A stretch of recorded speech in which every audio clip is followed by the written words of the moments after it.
रात को सोया, सुबह को बेदार हुआ, देखा बड़ा सा चट्टान आकर लग गया है, रास्ता मिल नहीं रहा है। मोबाइल का भी जमाना नहीं था कि फोन कर देता कि हमको लेकर आओ बुलडोजर और हम लोगों को बाहर निकालो। अब जरा गौर से सुनना प्यारे, मुस्तफा फरमाते गए, मदीने वाले मुस्तफा फरमाते गए, लोगों वो तीनों दोस्त अंदर रह गए। और गौर से सुनना लोगों, जलसा सुनने का मतलब होता है कुछ सीख कर आप यहाँ से जाओ, कुछ यहाँ से समझ के जाओ, कुछ बातें अपने दिल में उतार कर जाओ। जलसा सुनने का मकसद ये है, आज जो तबाही आती है, आज सैलाब आता है, हमारी फसलें तबाह हो जाती है, जलजला आता है, हमारे घर तबाह हो जाते हैं, आंधी और तूफान आते हैं, इसकी वजह क्या है? अल्लाह का अजाब आता है, हम जो मुसीबतों में गिरफ्तार होते गए, किस वजह से? याद रखना लोगों, जलसा सुनकर जाओ, बुराई करना छोड़ दो, क्योंकि बुराई मुसीबत में डाल देती है, और नेकियां करना शुरू करो, क्योंकि नेकियां उस मुसीबत को डाल देती है।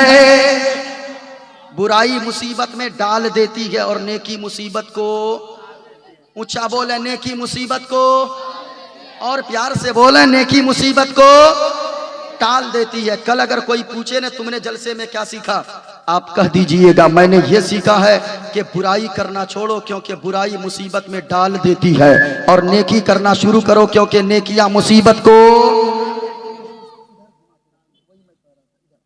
सीटी मारता है।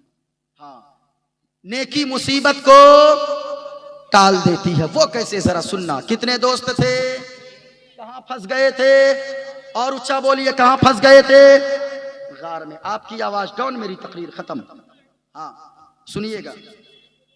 अब तीनों ने सोचा ऐसा करो, सुनिए, कहा ऐसा करो, अब यहां तो कोई बचा नहीं सकता है, अगर नेकी कोई याद आ रही है, उस नेकी का वसीला देकर, लोगों नेकी का वसीला देकर दुआ मांगो। इस जलसे को कभी तुम हकीर मत समझना, इस जलसे में अल्लाह रसूल की बातें हो रही है। कभी मौका मिले उलमा की सोहबत में बैठ जाओ, कभी मौका मिले हुफ्फाज की सोहबत में बैठ जाओ, कभी मौका मिले इमाम साहब की सोहबत में बैठ जाओ, कभी मौका जब भी मिले मस्जिद में जाकर अल्लाह अल्लाह किया करो, जब भी मौका मिले कुरान पढ़ लिया करो, क्योंकि लोगों जहां सारे रास्ते बंद हो जाते गए, उस जगह पे नेकी उस बंद रास्ते को खोलती हुई नजर आती है।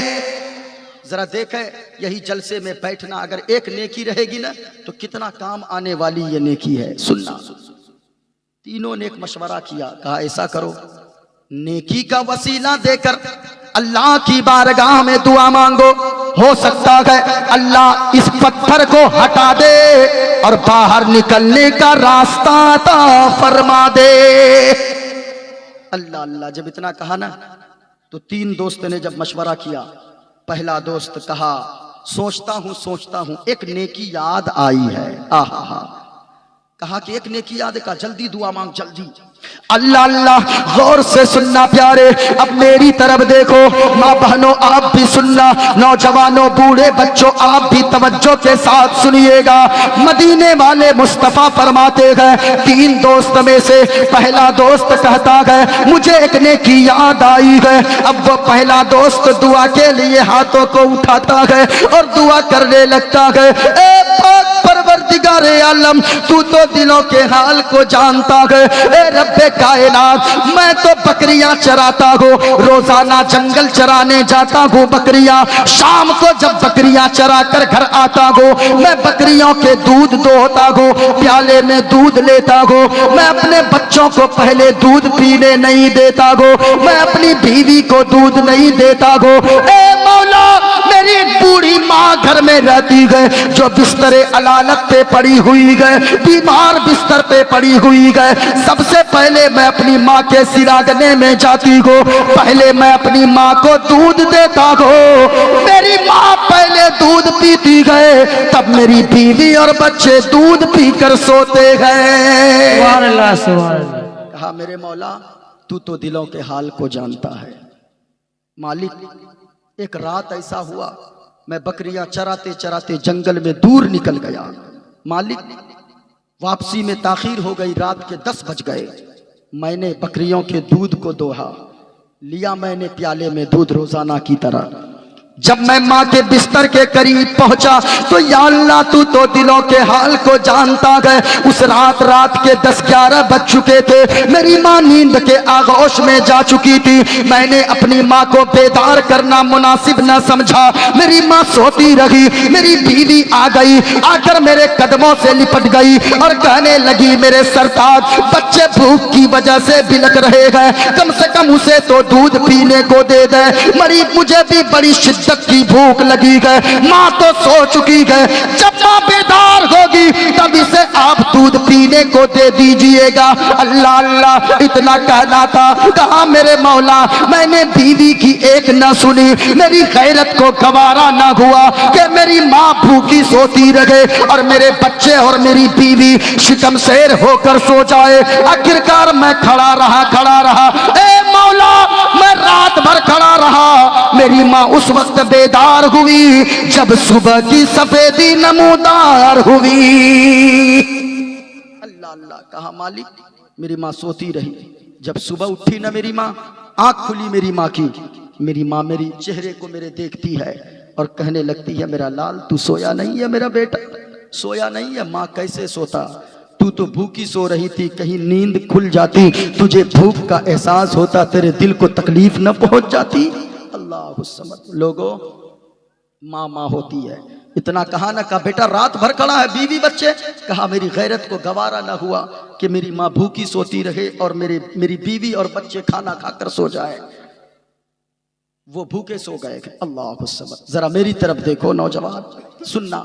इतना कहा ना, कहा, मेरे मौला, तू तो दिलों के हाल को जानता है। अब मेरी माँ अपने आंचल को उठाती है, मेरे चेहरे की तरफ देखती है, अपने आंचल को उठाती है और दुआ करने लगती है। ए पाक परवरदिगारे आलम, ये मेरा बेटा है, मेरी हर जरूरत को पूरी करता है, मेरी हर जरूरत का ख्याल रखता है। ए मौला, इस दुखियारी माँ के उठते हुए आंचल की लाज रख ले। मेरे मालिक, मैं तुझसे कभी कुछ नहीं मांगी, लेकिन ए मौला, मैंने जो नमाजें पढ़ी है उन नमाजों के बदले में मैं जन्नत नहीं मांगती हूँ। उन रोजों के बदले में मैं जन्नत नहीं मांगती हूँ। जो सदका और खैरात मैंने किए गए उनके बदले में मैं जन्नत नहीं मांगती हूँ। ए मौला, लेकिन इस दुखियारी माँ के उठते हुए आंचल की लाज रख ले। मालिक, ये मेरा बेटा मेरी हर जरूरत को पूरी करता है, तो मेरी इस आंचल को के उठते हुए आंचल की लाज रख ले। मालिक, इस दुखियारी माँ के दुआ के सदके में अगर मेरा बेटा कभी किसी मुसीबत में फंस जाए तो इस दुखियारी माँ के आंचल के सदके में मेरे बेटे को उस मुसीबत से निकलने का रास्ता अता फरमा देना।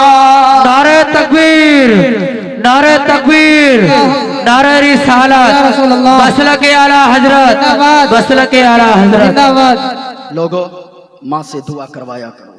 माँ बाप अगर जिंदा है ना तो गनीमत समझो, वरना उन घरों से जाकर पूछो जिनके माँ बाप दुनिया में नहीं है। अल्लाह की कसम, गाड़ी मौजूद है, बंगले मौजूद हैं, टाइल्स और मार्बल घर में लगवा लिए, लेकिन माँ बाप नहीं है ना, ऐसा लगता है कि जिंदगी का सहारा उजड़ गया है। हाँ, कोई थपकी देकर, कोई यानी कि हौसला देने वाला नहीं मौजूद है घर में। बाप अगर बिस्तर पे भी पड़ा हो ना, माँ अगर बिस्तर पे भी पड़ी हो ना, एक बात याद रखना, सबसे कीमती दौलत आपके पास मौजूद है। लेकिन आज लोग अपने शायरों के ऊपर, अपने खतीबों के ऊपर लाखों लुटा देते हैं। वो ऐसे ऐसे चलता है आजकल, उड़ाते हैं लोग। ओ इंसान, तेरा जमीर कहाँ मर गया? अगर माँ अगर घर में पूछ लेना 2 से 3 मरतबा अगर दवा के लिए पैसे मांग ले, अल्लाह समद, वो बेटा कहता है, मैं क्या सारी कमाई आपकी दवाई पे खर्च कर दूं? अल्लाह की कसम लोगों, आज अगर ये बोलने के लायक हो ना तो उसी माँ और उसी बाप की वजह से हो, मैं कहना चाहूंगा, वरना तो लोग ऐसे ऐसे हैं। याद रखिएगा, माँ बाप की कद्र कर लें। अगर माँ नाराज है तो जलसे में आना बेकार है। बाप अगर नाराज है तो फिर याद रखें मस्जिदों मदारिस में जाना बेकार है।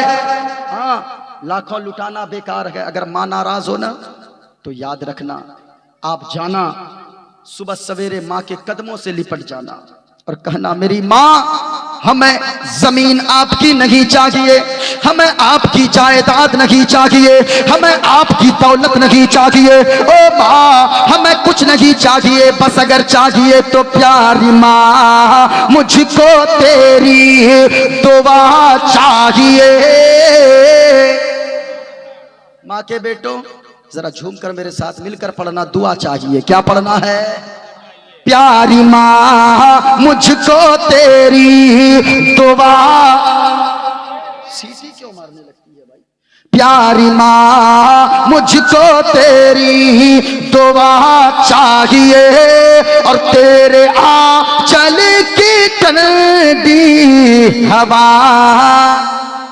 ऊंचा बोले जरा, माँ बाप से जिनको जितनी मोहब्बत है उतनी आवाज से पढ़े। तेरे आंचल की ठंडी हवा। और बुलंद आवाज से, माँ से बाप से जिनको जितनी मोहब्बत है। प्यारी माँ मुझको तेरी दुआ। और बुलंद आवाज से, प्यारी माँ मुझको तेरी दुआ चाहिए, और तेरे आंचल की ठंडी हवा। तेरे आंचल की ठंडी हवा। एक शेर पढ़ दूं? पढ़ दूं? हाँ, क्योंकि पैसे उसे तो सब वो निजामी साहब को दे के खत्म हो गए होंगे, अब मुझको तो ऐसे पढ़ना ही होगा। हाँ, अब ऐसे वक्त में, हाँ बस सुन लीजिए तो बहुत बड़ी बात है। एक शेर पढ़ूं? पढ़ूं? हाँ हाँ हाँ हाँ, माशाअल्लाह। तेरे आंचल की ठंडी हवा। बस इतनी ही आवाज, इसी में जन्नत चाहिए। हाँ? तेरे आंचल की ठंडी हवा। माशाअल्लाह। आया भी तो 10 टकिया आया, बहुत देर, जो भी है ठीक है। बस बस आया तो कम से कम, दाग दिल का सब धुल गया मेरा, कम से कम खाता तो खुल गया मेरा। हाँ, एक शेर पढ़ दूं? इजाजत है? इस वक्त ऐसी तकरीर होती है। लोरी गा गा के मुझे को सुलाती है तू। आज औरतें लोरियां गाती है। हमारे इलाके में औरत सब जब बच्ची नहीं सोएगी ना, बच्चा नहीं सोएगा, तो बच्चा को गोद में लेती है और एक लोरी गाती है। पता नहीं आपके यहाँ क्या है, हमारे यहाँ गाती है, अरे अबा पारे अबा नदिया किनारे अबा, सोने के कटोरिया में दूध भात लेता हुआ बाबू के मुंह में घुटूस। हाँ, पता नहीं आपके यहाँ क्या है, कुछ ना कुछ तो होगा, है ना? अरे जो भी रहे, लेकिन कुछ ना कुछ है। हाँ, मैं कहना चाहूंगा, ओ माँ बहनों, पहले की माँ बहनें थी, हर वक्त कुरान पढ़ती थी। जब माँ कुरान पढ़ने वाली होती है तो बेटा गौसे आजम पैदा होता है। माँ जब कुरान पढ़ने वाली होती है बेटा गरीब नवाज पैदा होता है। इसलिए याद रखना, अगर माँ नेक होगी तो बेटा हाफिज कुरान होगा, माँ नेक होती है तो बेटा आलिम दीन होता है। माँ अगर दुनियादार नहीं होगी तो बेटा भी दुनियादार नहीं होगा, बल्कि माँ भी इज्जतदार होगी, बेटा भी जन्नत का हकदार हो जाएगा। नारे तकबीर, नारे तकबीर, नारे रिसालत, नारे रिसालत। इसके मोहब्बत, इसके मोहब्बत, आला हजरत, आला इसके मोहब्बत, इसके मोहब्बत, आला हजरत। बस्ती बस्ती करिया करिया, बस्ती बस्ती करिया करिया, ताजुशरिया। लोरी गा गा के मुझे को सुलाती है तू, और मुस्कुरा कर सवेरे जगाती है तो। हमको इसे के सिवा और क्या चाहिए, और प्यारी माँ मुझको तेरी दुआ। सुभान अल्लाह। तेरे आंचल की ठंडी हवा। कितने दोस्त थे? ऊंचा बोल रहे हैं। कहाँ फंस गए थे? गार में। अभी कौन दुआ मांग रहा है? अरे बोलिए ना भाई।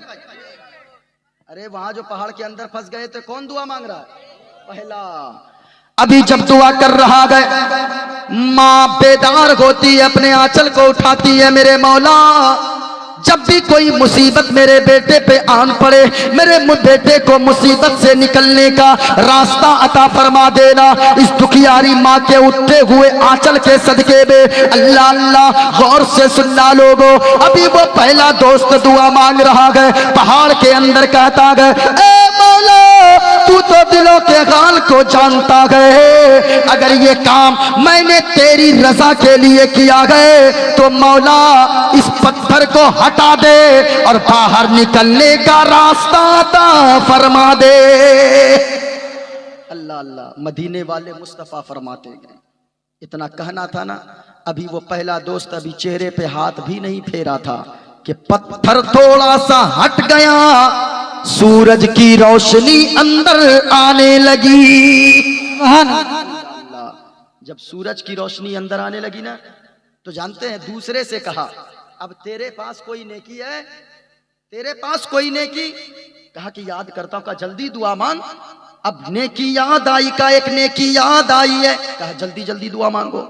अब दूसरे ने दुआ के लिए हाथों को उठाया और दुआ करने लगा, ए पाक परवरदिगारे आलम तू तो दिलों के हाल को जानता है, ए मौला बहुत सारे लोग मेरे यहाँ मजदूरी करते थे, एक दिन एक मजदूर कई दिनों तक मजदूरी किया, जब मजदूरी लेने का वक्त आया तो वो गायब हो गया, जब पैसे लेने का वक्त आया तो वो गायब हो गया। मैंने बड़ा तलाश किया, ए मौला बहुत ज्यादा तलाश करने के बाद, ढूंढने के बाद भी वो न मिला। मैंने उनके पैसे को हड़पा नहीं, बल्कि मैंने उनके पैसे से एक बकरी खरीदा, उस बकरी ने बच्चा दिया, उसके बच्चे ने बच्चा दिया, फिर बच्चे ने बच्चा दिया, बहुत सारी बकरियां हो गई। कई साल के बाद फिर वो मजदूर आ गया और कहने लगा मेरी मजदूरी मुझे वापस दे दो।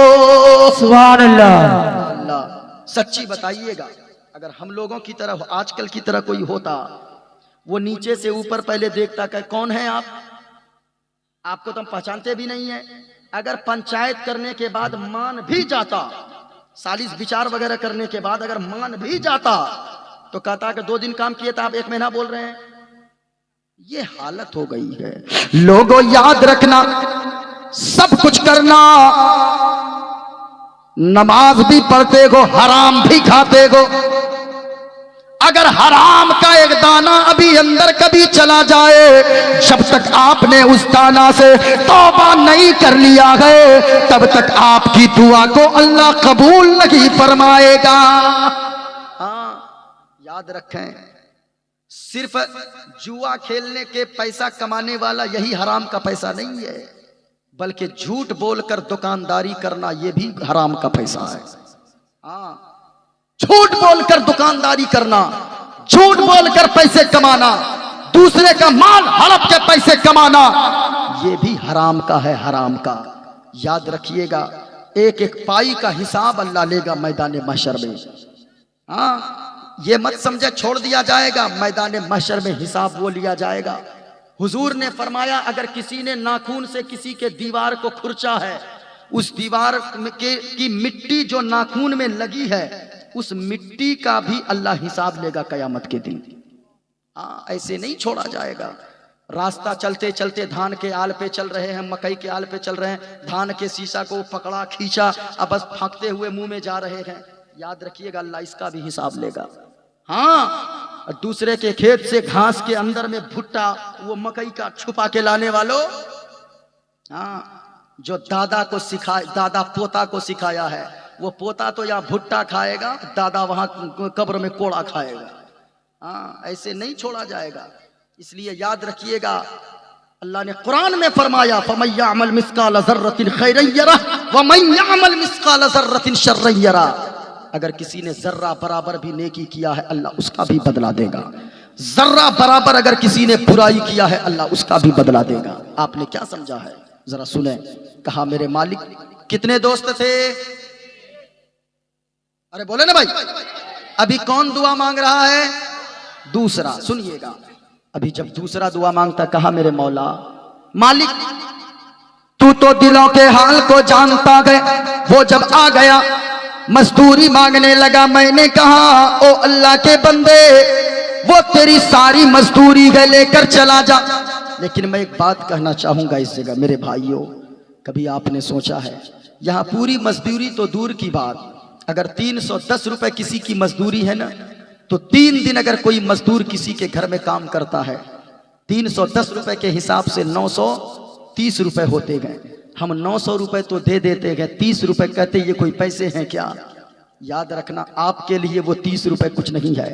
आज अगर आपने किसी मजदूर का 30 रुपए रखा है, कयामत के दिन अल्लाह उस 30 रुपए के बदले में कितनी नेकियां आपकी उठाकर उसको दे देगा। हाँ, क्या समझा है आपने? इसलिए याद रखें, आप कहते हो 30 रुपए कुछ नहीं है, लेकिन कुछ दिनों पहले पूना की सरजमीन पे एक 6 साल की गुड़िया, रिक्शा चलाने वाले की बेटी, वो फांसी के फंदे पे लटक गई। सिर्फ किस वजह से? इसी 30 रुपए की वजह से। अगर 30 रुपए होता, आप जानते हो, अल्लाह अल्लाह, वो पूना की सरजमीन गए, वो 6 साल की गुड़िया, रिक्शा चलाने वाले की बेटी गए, वो 6 साल की गुड़िया का बाप, वो रिक्शा चलाता गए। ईद के दिन से एक दिन पहले वो रिक्शा चलाने वाला अपनी 6 साल की बेटी के लिए, अपनी 6 साल की गुड़िया के लिए एक फ्रॉक खरीद कर लाया गए। वो गुड़िया, रिक्शा चलाने वाले की बेटी, जब वो फ्रॉक पहनती गए, चली जाती है रोड पे, अमीरों की बेटियां देखती है, कहती वो देखो रिक्शा चलाने वाले की बेटी आ गई। ये रिक्शा चलाने वाले की बेटी कहती गए, ओ अमीर की बेटियों, मुझे ताना मत दो, अगर तेरे बाप को अल्लाह ने मालदार बनाया है, मेरे बाप को अल्लाह ने दिलदार बनाया है। कहा के सुन, देख ये नया कपड़ा मैं पहन के आई हूं, ये मेरे रिक्शा चलाने वाले बाप ने दिया है। मेरा बाप तो मुझसे कहता, बेटी अगर तू कहे मैं तेरे लिए आसमान से चांद तारे ला कर दे दूंगा। मेरा बाप मुझसे इतनी मोहब्बत करता है, जानते हो साहिब। जब इतना कहा ना, वो अमीर की बेटियां कहती है, अपने हाथ से ऐसे कपड़े को हटाती है, चूड़ियों की घनघनाहट दिखाती है, कहती है रिक्शा चलाने वाले की बेटी, क्या तेरे बाप ने फ्रॉक तो दिया है, क्या कांच की चूड़ियां भी दिया है? अल्लाह अल्लाह, इतना कहना था। वो गरीब की बेटी कहती गए, वो रिक्शा चलाने वाले की बेटी कहती गए, ए अमीर की बेटियों, मुझे ताना मत दो, मैं जानता हूँ जब मेरा बाप ओवर टाइम रिक्शा चलाते, रात रात को रिक्शा चलाकर जब एक नया लिबास ला कर दे सकता है, 1000 रुपए का कपड़ा ला कर दे सकता है, मेरा बाप 30 रुपए की कांच की चूड़ियां भी लाकर जरूर दे सकता है। सुभान अल्लाह।